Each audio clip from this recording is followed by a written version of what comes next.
Olá pessoal, graça e paz do Senhor Jesus. Estamos começando aqui essa minissérie de 10 episódios dos dias que eu vivi ali em Israel. Foi um tempo tão maravilhoso e eu espero que cada um deles possa abençoar muito a sua vida, muito mesmo o seu coração.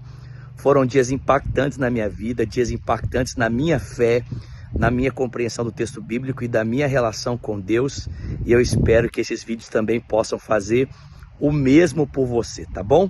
Deus te abençoe muito, serão 10 episódios, então não perca nenhum deles, porque eu tenho certeza que eles vão impactar muito, muito, muito a sua vida. Vem comigo, vamos andar juntos pela palavra.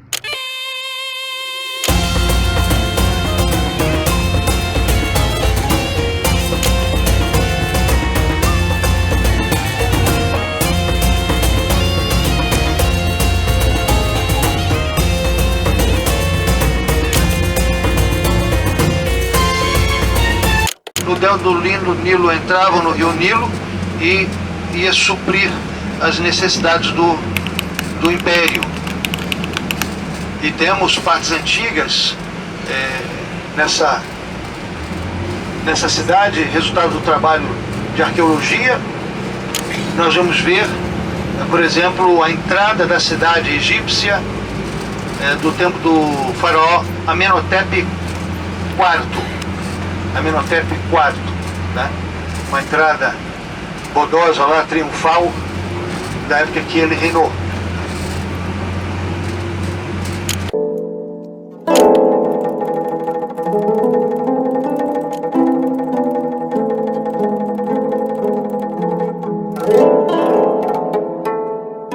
Em Jope havia uma discípula chamada Tábita, que em grego é Dorcas, que se dedicava a praticar boas obras e dar esmolas. Naqueles dias, ela ficou doente e morreu, e seu corpo foi lavado e colocado num quarto do andar superior. Lida ficava perto de Jope, e quando os discípulos ouviram falar que Pedro estava em Lida, mandaram-lhe 2 homens dizer-lhe: não se demore em vir até nós. Ele falou, pode comer o porquinho com barbecue. Isso foi liberado. Foi aqui, igreja. O que aconteceu aqui, André? Estamos em frente à igreja, né? Pedro foi com eles e, quando chegou, foi levado para o quarto do andar superior.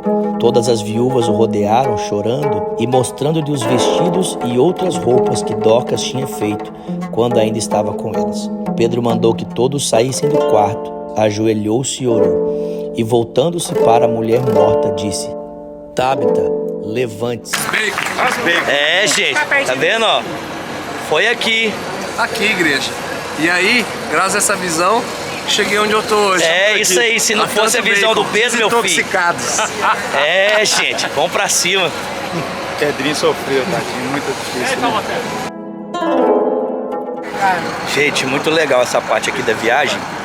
Nós vamos conhecer agora o local, o provável local onde Pedro ressuscitou Dorcas. Nós estamos em Jope. E aqui também foi o local onde Pedro teve a visão do lençol, que está descrito ali em Atos capítulo 10. E por causa dessa visão, né, e o concílio que aconteceu lá em Jerusalém, nós temos então a entrada dos gentios para a fé judaica, né, para a fé cristã. Então um momento muito importante para nós aqui da viagem, e eu vou mostrando para vocês aqui. Vai ser muito legal mesmo, assim. Muito empolgado, gente, muito empolgado. E esse lugar aqui é muito bonito, é bem histórico mesmo, assim, são pedras já bem antigas, assim, bem características assim da época que as coisas aconteceram ali no cenário do Novo Testamento. Então vem comigo, igreja. Vou mostrando pra vocês aqui. Oh, glória, igreja. Aleluia, meu Pai. Tão bonitinho, é bonitinho demais. Tomando-a pela mão, ajudou-a a pôr-se em pé. Então, chamando os santos e as viúvas, apresentou-a viva. O bairro Iafo, hoje é um bairro, mas no passado, até 1917, mais ou menos, era uma cidade única, cidade de Jope e Iafo cercada, tá? Mas nessa época a cidade estava numa decadência total. E essa decadência, nós temos as raízes dela na invasão de Napoleão. Napoleão invadiu essa área, o desejo dele era chegar em Jerusalém, conquistar o Oriente Médio. É isso aí. E ele teve uma campanha militar inicialmente muito bem sucedida, tá? E avançou pelo litoral até, passou por Cesareia, passou por Haifa, onde nós estaríamos hospedados, até que chegou em Acre, que é nós temos um estado brasileiro, né, que tem o mesmo nome, Acre. Uau! Que é, biblicamente, o nome é Ptolemaida, do Novo Testamento. Ptolemaida, tá? Chegou lá, recebeu um coro, porque o Império Turco, na época, se aliou com os ingleses, tá? Naquela época.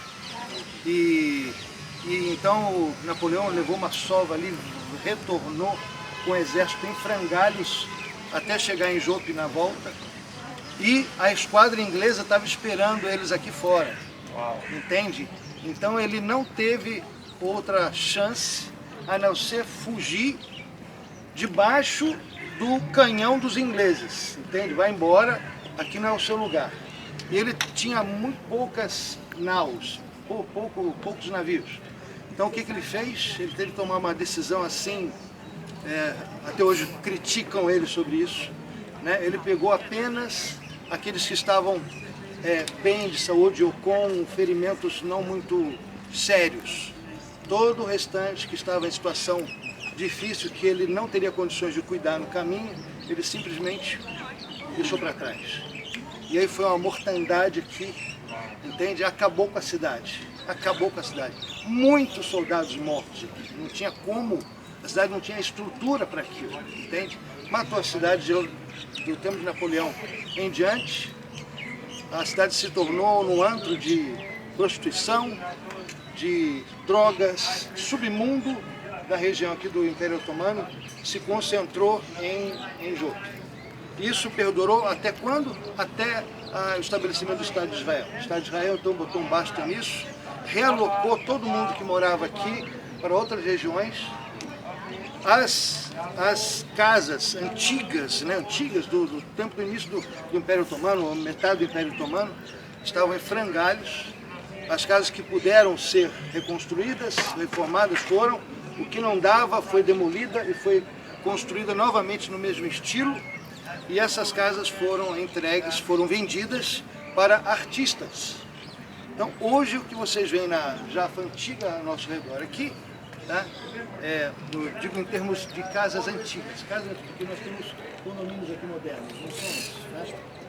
Ele está falando que esse monumento aqui, a base dele, até certo ponto, representa o sacrifício, né, de Abraão. Ele está fazendo a relação Deus não permitiu do sacrifício que de Abraão o filho de Abraão com fosse o sacrifício do cordeiro. Mas quando chegou naquele que é a figura perfeita, que Yeshua, permitiu. Yeshua, Filho único de Deus, foi morto em nosso lugar. Então isso Daniel Capri fez esse monumento. Do simbolismo muito ele é religioso, forte, profético. Ele está mostrando aqui, ali na base, perto dele tem um cordeiro ali. Nós temos Abraão, tem o rosto de um cordeiro, oferecendo o seu filho Isaac, e no lugar Deus entregou o carneiro. Tá vendo aí, gente? Olha que legal. Essa aqui, tá vendo essa torre? Essa aqui é a igreja de São Pedro. É um local, né, mais ou menos histórico, de onde provavelmente Pedro possa ter tido a visão do lençol de Atos capítulo 10. Tá? Gente, uma coisa que o pastor André falou aqui agora que é bem interessante é o seguinte: nós não temos como precisar historicamente, né, o local aonde Pedro teve a visão, e também não temos como precisar historicamente aonde era o porto exato que Jonas, né, ele embarcou para Jope, que é a cidade onde a gente está, mas certamente essa visão já estava aqui, né, independente da precisão geográfica, né, certamente Pedro tinha essa visão porque o mar não se deslocou, né, gente? Então você tem aqui o mar Mediterrâneo, nós estamos tendo tempo de adoração aqui, e ali Tel Aviv, mais ou menos nessa direção ali, você tem ali o centro industrial. Lembrando que Tel Aviv é o segundo maior produtor de tecnologia do mundo, só perde para os Estados Unidos. Muito legal, gente. Muito legal poder estar aqui. Tava falando que 2 pessoas partiram do mesmo porto aqui, né, Bruno? Mesmo porto, meus amigos. O porto de Jope é o porto que Jonas, ao invés de ir para Nínive, ele vai para Tarsis, mas também é o mesmo porto que Paulo sai um dia, também cumprimenta seu propósito.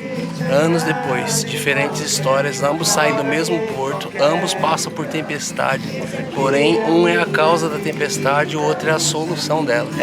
Uma das coisas interessantes desse porto é que ele é um porto de corais altos e águas baixas. E as embarcações que passavam por esse porto, seja na chegada ou na saída, elas eram feridas. E embarcação na Bíblia está ligado a ministério. Então um dia a gente vê Paulo dizendo: eu trago no meu corpo as marcas que o Evangelho me deu. Marcas de ferida, sim, da caminhada, de ingratidão, de muita coisa que acontece, porém essas marcas nos dão autoridade para o cumprimento do nosso propósito. É isso, meu Deus. Ih, papai, vem para Israel comigo, igreja, vem. Que te agrade em qualquer hora e em qualquer lugar. Eis aqui a minha vida, usa-me, Senhor. Usa-me como um farol que brilha à noite, como ponte sobre as águas, como abrigo no deserto. Flecha que acerta o alvo, eu quero ser usado da maneira que te agrade em qualquer hora e em qualquer lugar. Eis aqui a minha vida, usa-me, Senhor, usa-me, sombra-me.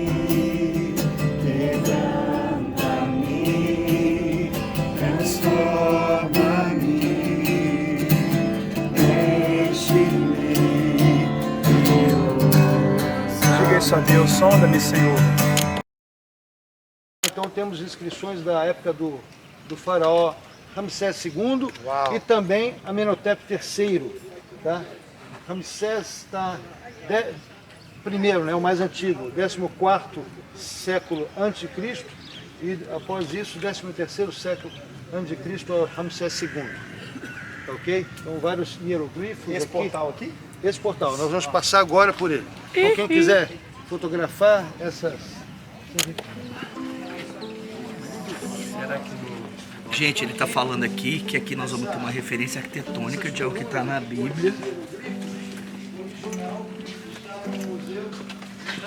Então, ele está falando que essas colunas, as originais, estão no Museu de Israel, mas aqui são umas réplicas perfeitas da coluna. Tá? Essa viga não existia, mas a coluna funcionava dessa forma. Okay?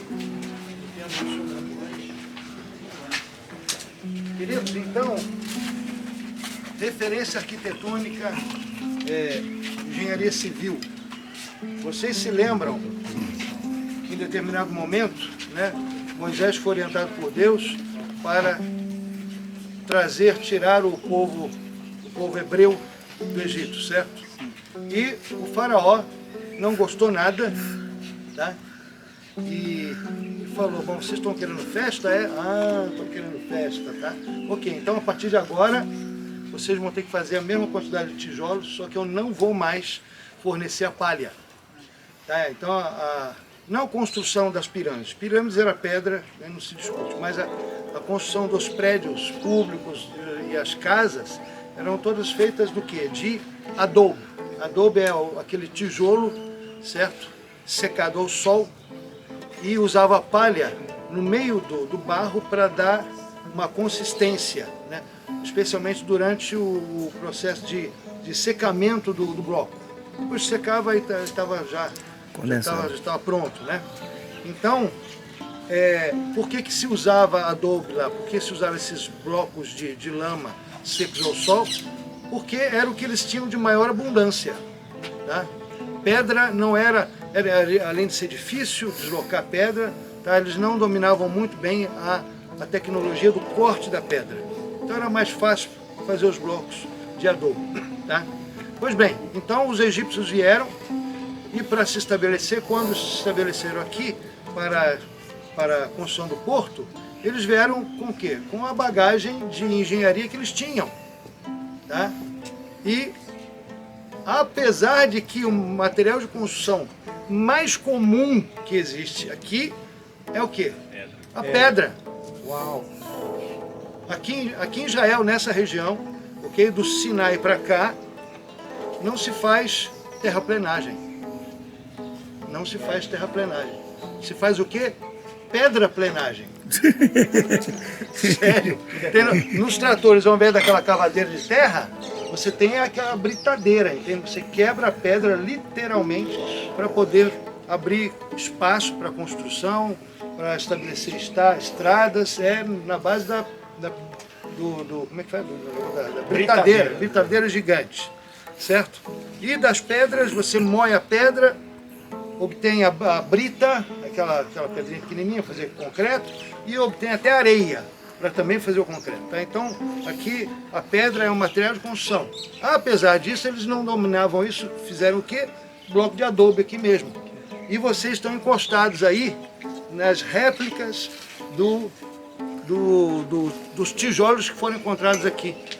Toda a construção desse período aqui, né? Século 14º, 13º a.C., foram feitas com bloco adobe, tá?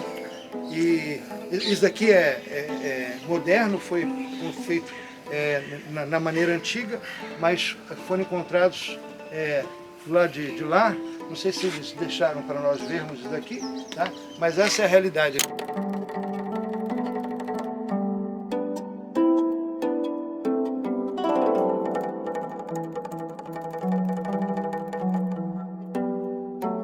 E onde vamos agora? Nós vamos agora na casa de Simão Pedro. Gente, meu Deus, esse vai ser um momento muito especial.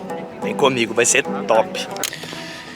Então, o que nós vamos fazer agora? Nós vamos andar aqui na Vila dos Artistas, né? Como ele explicou, essa parte depois que Israel recebeu de volta o seu estado, né? Essa área era habitada por árabes, os árabes foram alocados para outro lugar e então esse lugar se tornou agora Vila dos Artistas. Então, vários artistas moram aqui hoje, normalmente na parte de cima das casas, e embaixo eles têm os ateliês. A gente vai dar uma andadinha por aqui para conhecer esse lugar.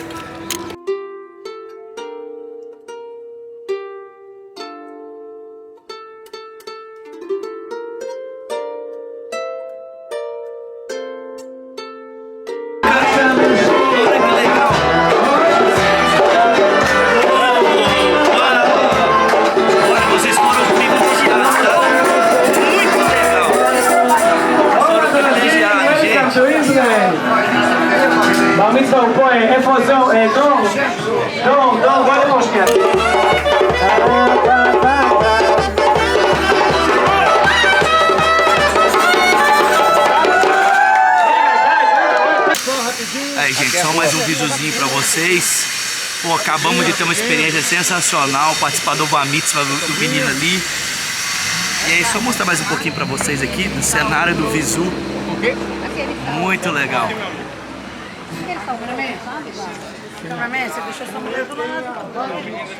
Então, o que acontece? Nós estamos num momento, num marco muito importante para nós aqui da fé cristã. Por quê? Porque tanto se tratando de Jonas como se tratando de Pedro, Job estabelece um marco para a nossa fé, porque daqui saem os primeiros missionários que vão para a direção dos gentios, né? Jonas é enviado para pregar em Nínive, capital da Síria, e Pedro é enviado a Cesareia Marítima, né, que estava sendo construída, né, ele deixou isso muito claro, é uma cidade pequena, né, e ali tinha um centurião que havia deixado o paganismo, se voltado para a fé judaica, dava esmolas e ele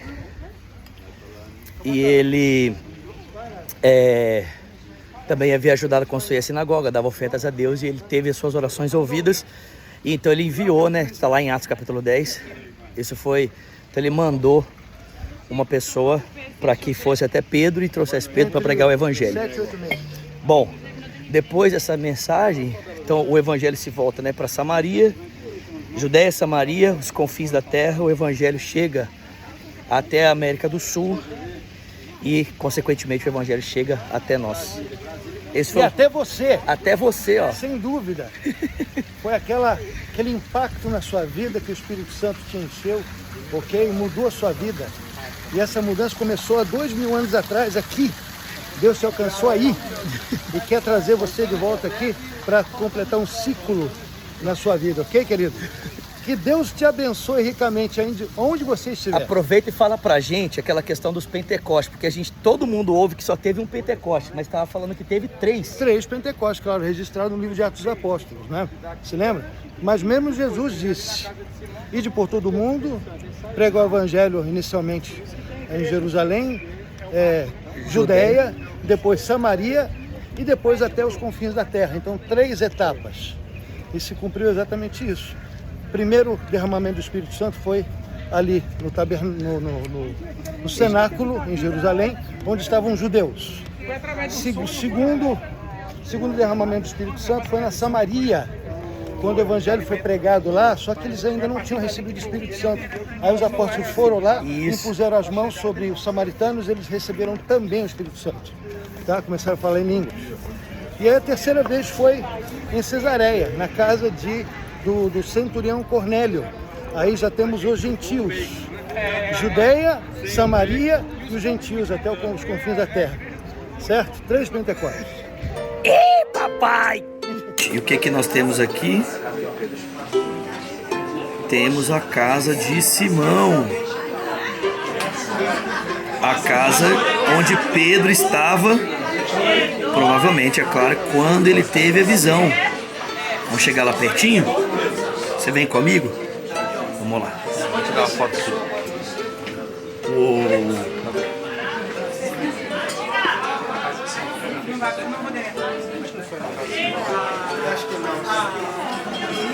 Uau, gente.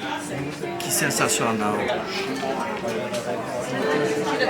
Aí, literalmente, assim, nós estamos mergulhando na Bíblia, né? Tipo... Pode descer. Aqui nós temos assim, um encontro, né, com a história, com o relato bíblico real, assim, tipo, aqui nós temos a casa de Simão, tá até escrito House of Simon, ali em cima. Uau! Os transacionais falam a respeito de Simão, que vivia nessa casa e hospedava Pedro o apóstolo. Aqui ele ressuscitou Tabita, né, que é o Senhor dos mortos, e teve a famosa visão, né, que ele via o comando de comer animais, né, impuros para os judeus. Quando ele se recusou, ele ouviu a voz, né, que você está considerando impuro aquilo que Deus purificou. E Pedro interpretou a visão divina, permitindo que ele, como judeu, né, pregasse o cristianismo para os pagãos. Então, historicamente, esse ponto conecta aqui judeus com uma visão religiosa do mundo diferente. Aquela artista antiga, também tem aquela modelo aí americana, que termina com Yan, Kardashian, isso. Então. Viu o céu aberto e algo semelhante a um grande lençol que descia à terra, preso pelas 4 pontas.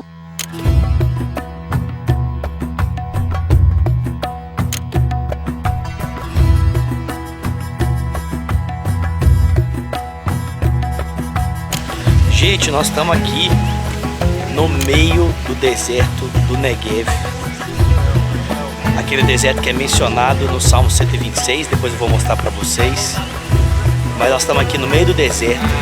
Gente, é deserto, deserto, deserto. Não tem nada, só deserto. É impressionante, impressionante. Verdade vai sempre reinar. Terra e céu glorificam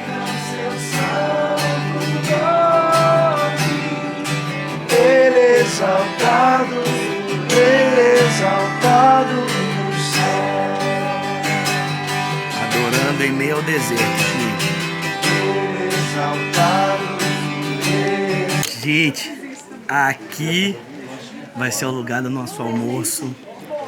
Eu tive que ir lá e voltar só pra filmar pra vocês, porque é muito bonito, tá? Então eu fui lá no refeitório e voltei.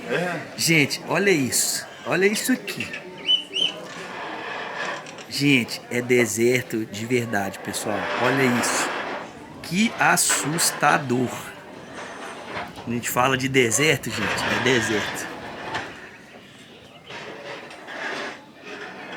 Muito deserto. E aqui nós temos uma vista maravilhosa pra gente almoçar. Olha que legal. Que legal, que lindo. Thank you! Olha, gente, que sensacional. Que experiência extraordinária.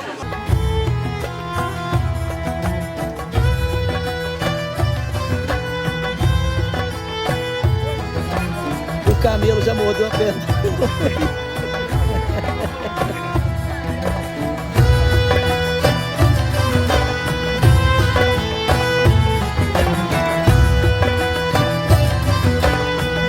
Gente, camelinho tão bonitinho, tão bonitinho. Bicho terrível. Bicho terrível já deu uma mordida no alemão. Tão bonitinho. Mas eles são bonzinhos não, gente. Eles são cabra ruim. São ruins esses bichos.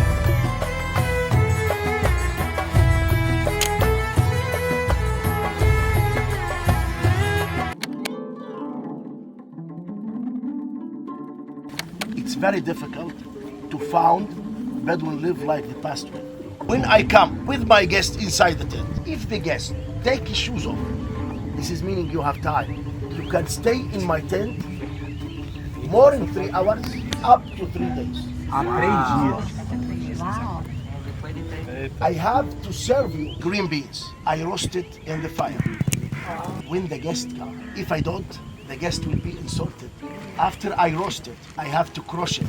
This is called al-azzab.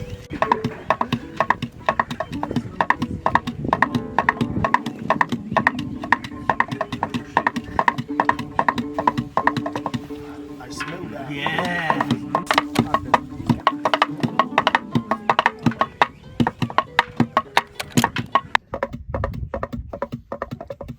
I smell that. Yeah. Consegue sentir o cheiro do café? You know, if you have experience, you can make more than one, and I will show you.